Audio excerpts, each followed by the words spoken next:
अगर आप हमारी मिनिस्ट्री में अपना आर्थिक योगदान देना चाहते हैं, जैसे कि दशमांश या भेंट, टाइथ और ऑफरिंग, तो आप इस क्यूआर कोड को स्कैन करके हमें अपनी पेमेंट कर सकते हैं।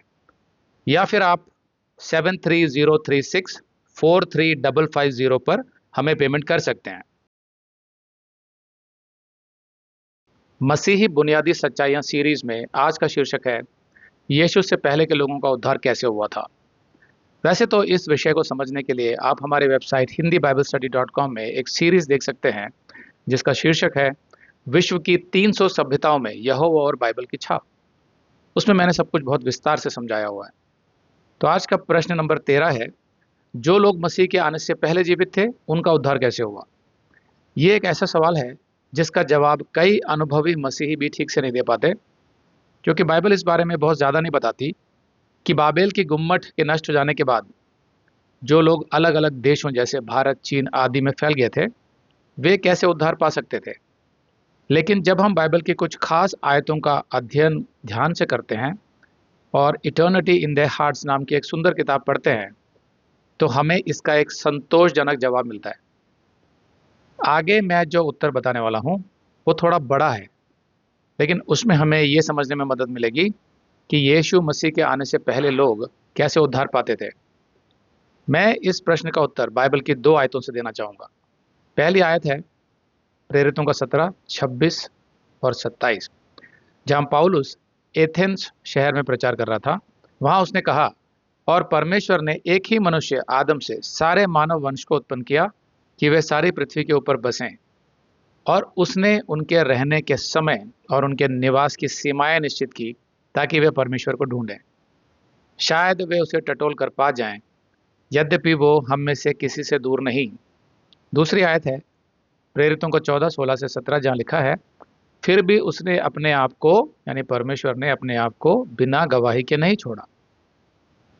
अगर हम उत्पत्ति की किताब को देखें तो पाते हैं कि जल प्रलय के बाद जब मनुष्य फिर से बाबेल के गुम्मट से, द टावर ऑफ बैबल से पूरे संसार में फैल गया, तो नूह के 3 बेटों से सारी जातियां फिर निकली और वे अलग अलग दिशाओं में बसने लगे, Europe, Asia, Africa, America, Bharat और पूर्व के देशों तक।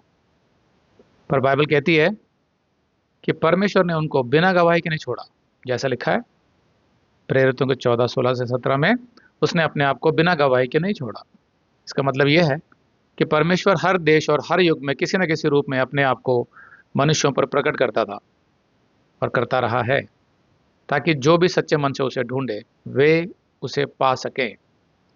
धीरे धीरे दशकों या सदियों में नूह की संतानें मेसोपोटामिया, जो बाबेल का क्षेत्र है, वहाँ से निकलकर दुनिया के अलग अलग हिस्सों में फैल गए।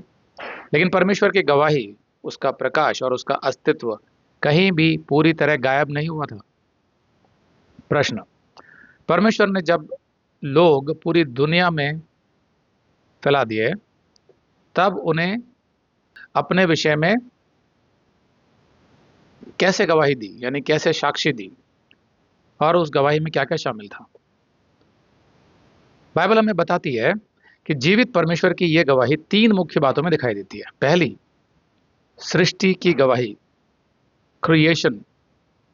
पूरी सृष्टि खुद ये बताती है कि एक अनंत सृजनहार है जिसने सब कुछ बनाया है, जैसा रोमियो के 1, 18 से 25 और प्रेरितों के 14, 16 से 19 में लिखा है। फिर दूसरा है विवेक की गवाही, कॉन्शियंस, अंतरात्मा। परमेश्वर के नियम मनुष्य के विवेक यानी अंतरात्मा में लिखे हुए हैं, जिससे हर व्यक्ति सही और गलत का एहसास कर सकता है, जैसा रोमियो के 2, 11 से 16 में लिखा है। फिर तीसरा है बलिदान की गवाही, सैक्रिफाइस। लोगों के दिलों में ये समझ भी थी कि पापों की क्षमा पाने का तरीका एक निर्दोष जीव के स्थानापन्न बलिदान के माध्यम से। स्थानापन्न मतलब सब्स्टिट्यूशनरी सैक्रिफाइस। अगर आप ये संदेश पूरा देखना चाहते हैं तो आप इसे हमारे वेबसाइट hindiBibleStudy.com पर देख सकते हैं। ये वीडियो हमारे नवंबर के वीडियोस में अपलोड किया हुआ है, तो जिनके पैकेज में भी नवंबर का महीना शामिल है, उनको ये वीडियो उनके माई अकाउंट में नवंबर के वीडियोस में मिल जाएगा। अगर आप हमारे वीडियो फोन पर देख रहे हैं तो अच्छी स्पीड के लिए कृपया गूगल क्रोम या मोजिला फायरफॉक्स ब्राउजर इस्तेमाल करें।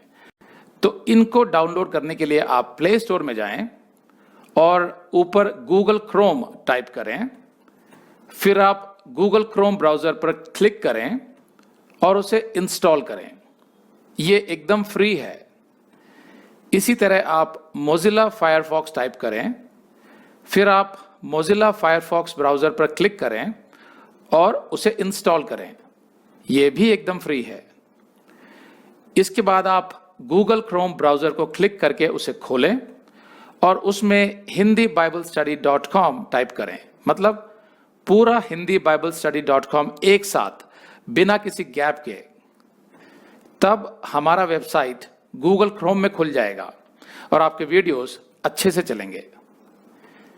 इसी तरह आप मोजिला फायरफॉक्स ब्राउजर भी क्लिक कर सकते हैं और उसमें भी बिना गैप के hindibiblstudy.com टाइप कर सकते हैं। उसमें भी हमारे वीडियोस बिल्कुल आराम से चलेंगे।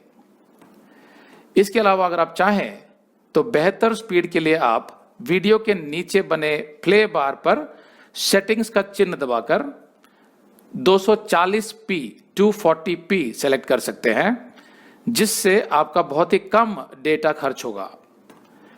240 सेलेक्ट करने के बाद आप वीडियो के बाहर कहीं भी क्लिक कर दीजिए, फिर वीडियो को पीछे ले जाकर शुरू से देखिए।